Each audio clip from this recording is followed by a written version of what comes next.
I did everything that I was supposed to do, and my body still was not cooperating with me. Over a year ago, my day-to-day life, it was just exhausting, physically and emotionally.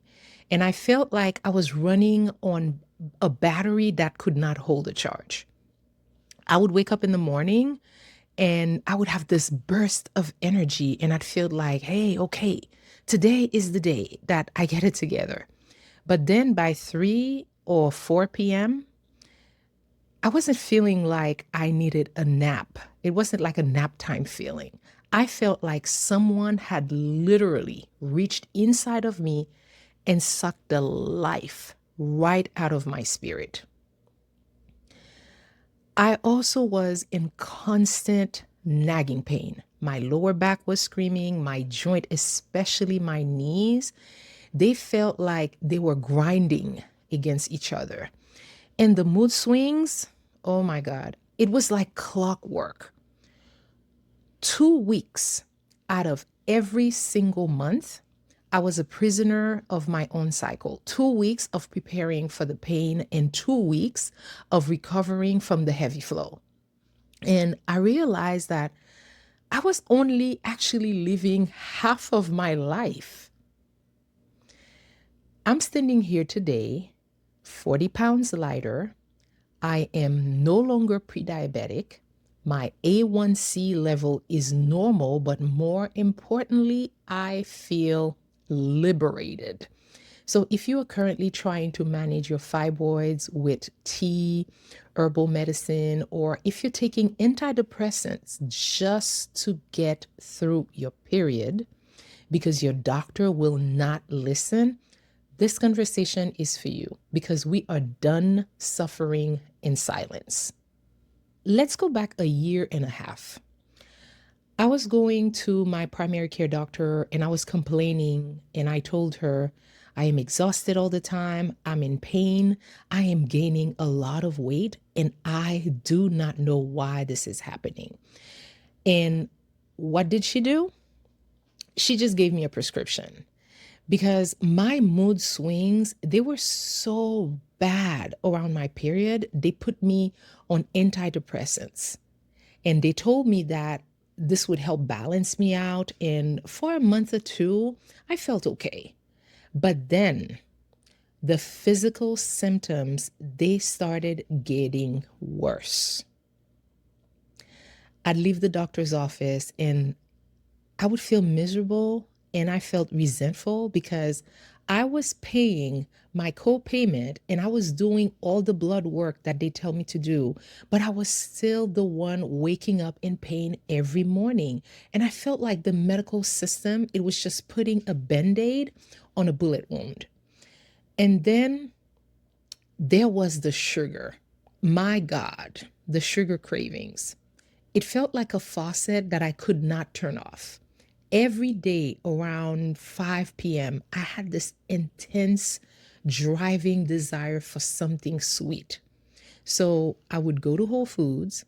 I'd buy those little slices, like those single servings of chocolate mousse cake or the carrot cake. I love their carrot cake, by the way. And I'd buy the small one. And I would tell myself, Webley, it's just a very small piece. You'll go to the gym tomorrow and then you'll work it off. But I couldn't work it off. And that's not even how that works, right? I went from being a size 4 to 6 back when I was a fitness competitor and I was seen by everyone to a size 18 or 20. I felt invisible, or worse, I felt judged all the time by people who knew me before. In my community, the Haitian community, people don't have filter. They think it's honesty, but it's actually painful. I'd go to an event and someone would say right to my face, "Oh, Webley, you were so much smaller the last time I saw you. You looked more beautiful when you were thin." Can you imagine how that feels? to already be in pain and then have the people who are supposed to love you tell you that your beauty is tied to a dress size that you cannot fit into anymore. So I started isolating myself.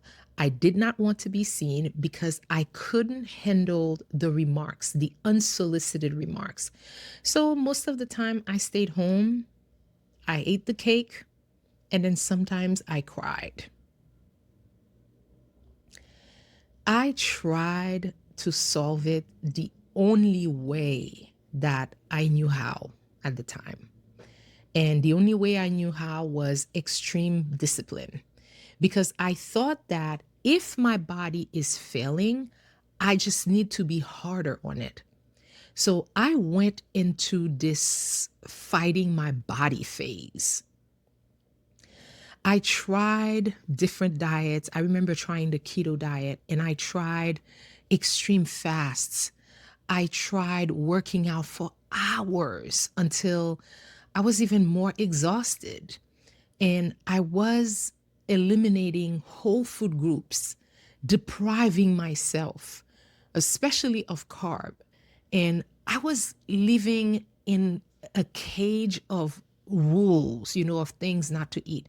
And it was always a boomerang because I would lose 10 pounds and I will feel great for a week.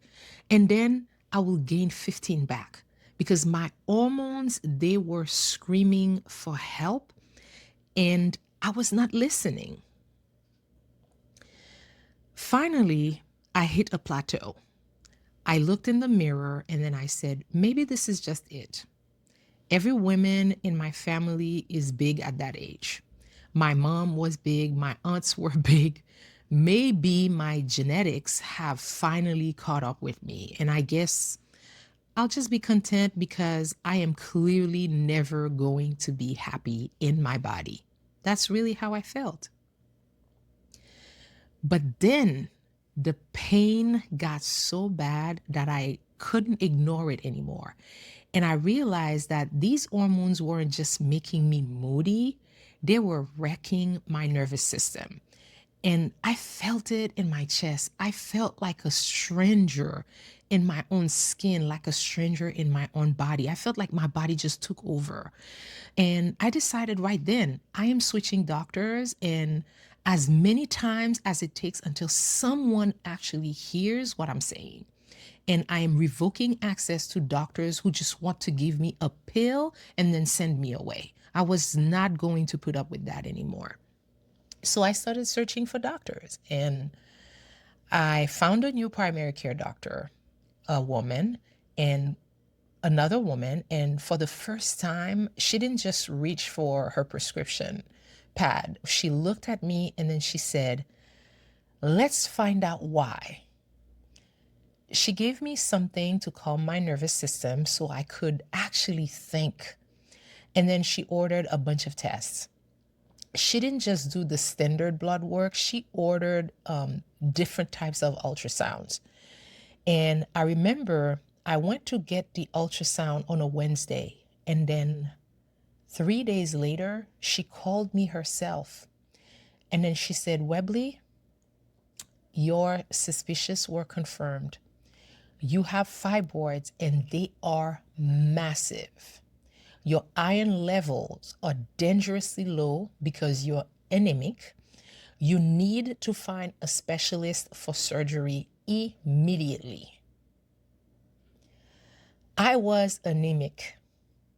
That's why I had zero energy. My body was literally bleeding itself dry every month. And I was at the gym at the same time trying to work harder.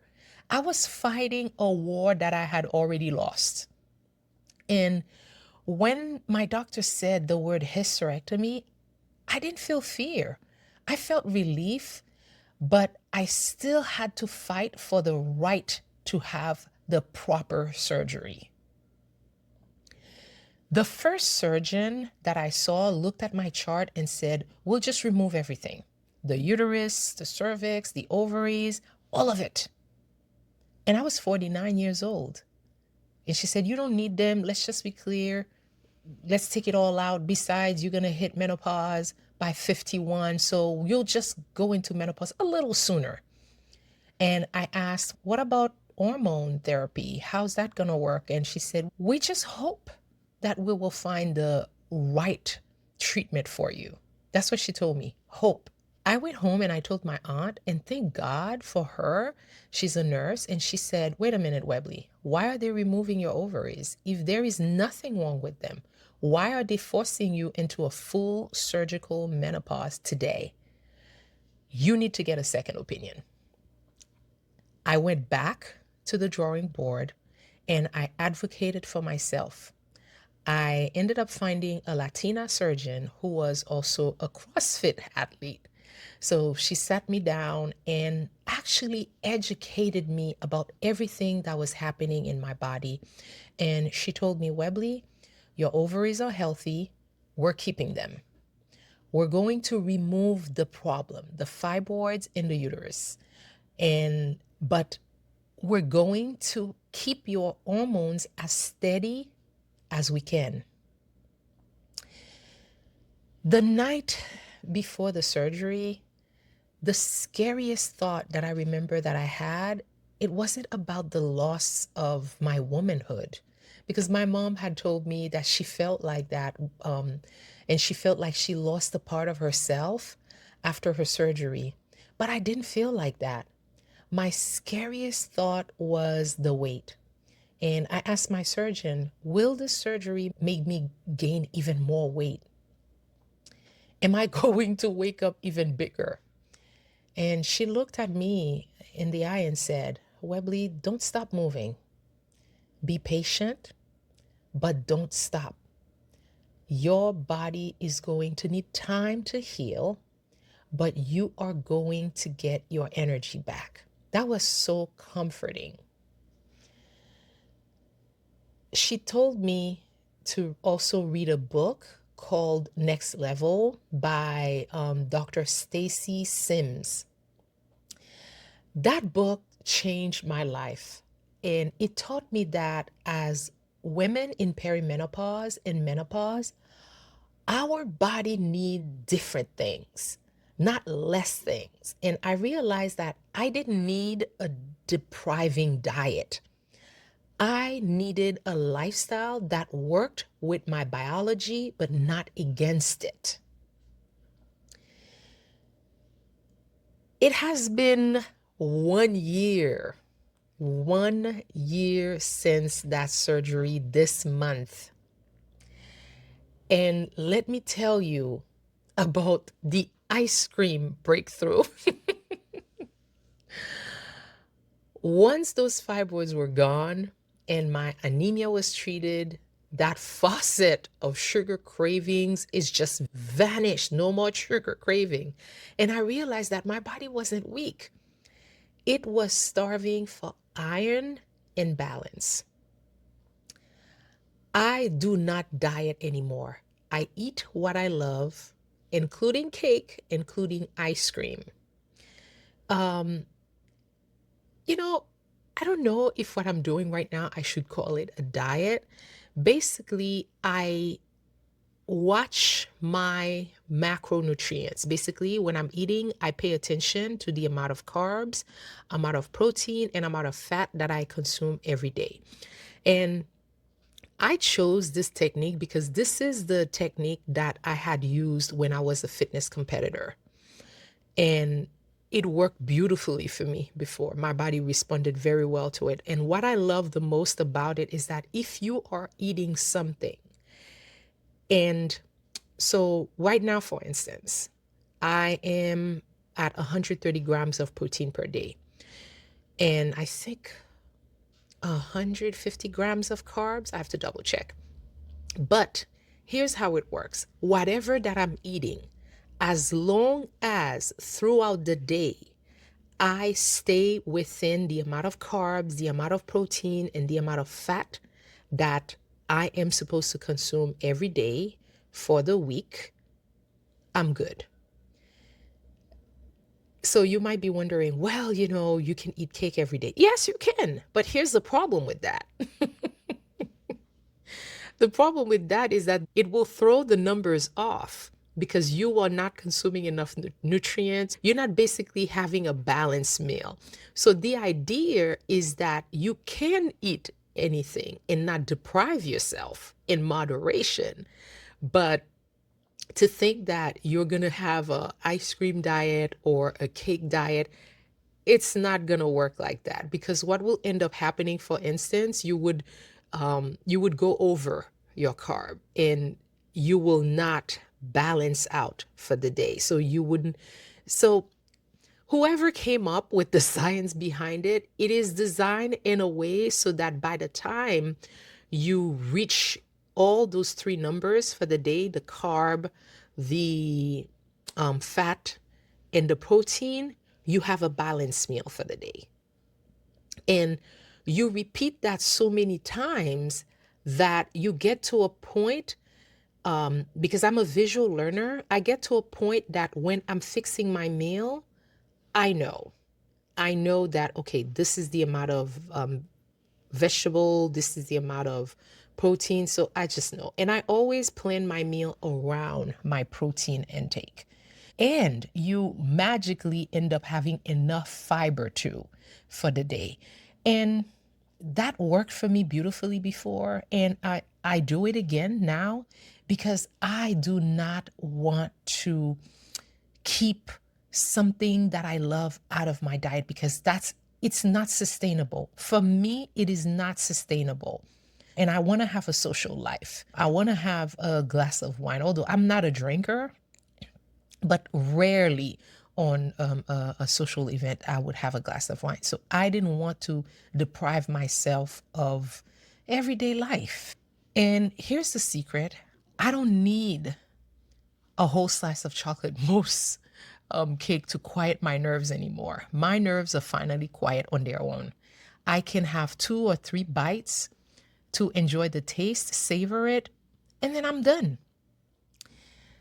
My primary care had recommended the Mediterranean diet style, so I try to incorporate that in there, but I really have more veggies with everything that I'm doing: more vegetable, more protein, more fiber, more water. But I do it with moderation, not restriction.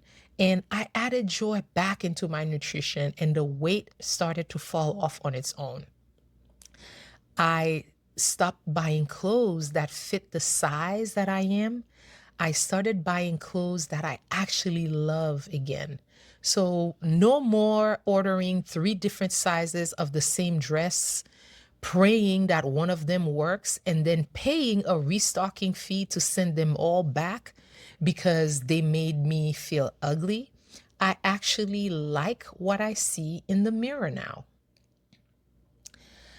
I walked into my 1 year checkup yesterday.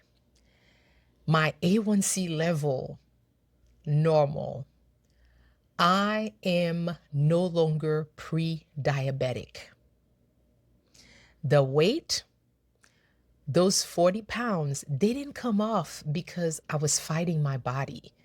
They came off because I finally gave my body the help that it was asking for.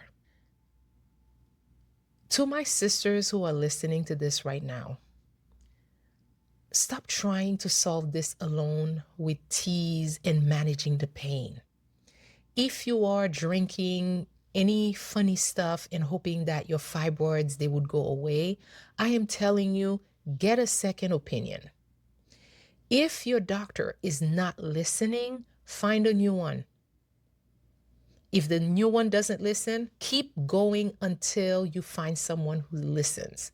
If they tell you that this is just part of getting older, they are lying to you.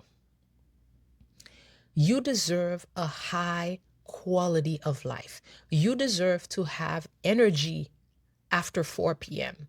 You deserve to not be in pain 2 weeks out of every single month. Surgery is not a failure of your womanhood. It is a liberation of your future. And it was the key to my liberation at 50 years old. It was. This body is the only one that I have. It is fragile And it is an absolutely pleasure for me to take care of it now. I don't go to the gym to punish the cake that I had the night before anymore.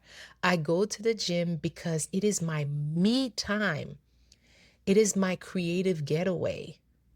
It is the time that I think about different creative stuff that I can do in my business, in my life. And I enjoy that time. I look forward to it now. Okay, so I want to hear from you in the comments. What is one thing that your doctor told you was normal that you know in your gut that is not right?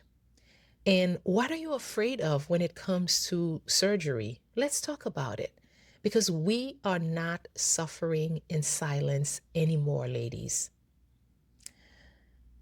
I'm Webley. I am 50 years old, almost 51 next month. And I'm finally living in a body that I love. That I love. That's a huge win for me this week. The huge win to know that I'm no longer pre-diabetic. And for context, diabetes runs in my family. So that's huge for me. That's huge for me. And I'm so grateful for that. All right. I will see you tomorrow.